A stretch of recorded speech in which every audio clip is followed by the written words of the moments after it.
Side chick story time with Jen Jen Queen, and she would like to remain anonymous. I married in 2017 to a man that was in prison. I had a loved one that I was visiting, and that's how I met him.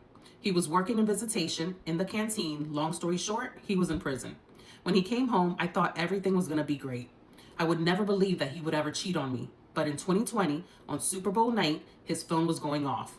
After he came home from his friend's house for halftime and came home, he sat in the lounge chair that he would always sit in to finish watching the rest of the game. I was in school, so I was in my bedroom doing my lesson while watching the game in the room, and he was up front and his phone was going off because he set it on the dresser in our room, and something told me to look at it because I've never checked his phone before. It was a woman named Angela. She texted and said how good it was to see him tonight. She knows that he has a wife and doesn't want to disrespect the wife. Yeah, right. If that's the truth and she knew that he had a wife, she would have never even had to say those words at all. So I call that bullshit. But it felt good having his warm hugs. She can't lie. So I woke him up because while he was up front, he fell asleep and I showed him the messages and the text and he lied. Long story short, I put him out. Then 4 months later, he kept begging to come back home. So I took him back. He said he would do everything to prove himself to me because he loved his family and didn't want to lose his family. Thank God we don't have kids together. But my kids looked at him as a father. Like a fool, I believed him. Well, a year later, his phone was going off because he was in the shower. And again, I didn't trust him anymore. So this time, I picked up his phone easily, and it was the same woman, Angela, saying that she was cooking Sunday dinner like he asked her. And she's sorry for not getting back with him sooner.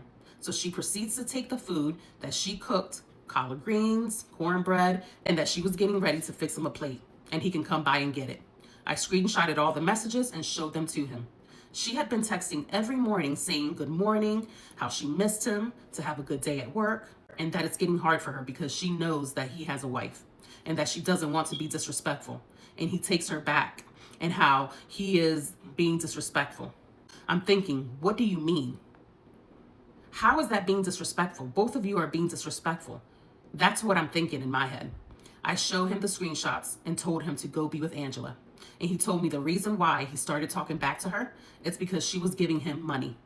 Money that he was buying all the lavish things with, and he don't like that bitch. He's just using her.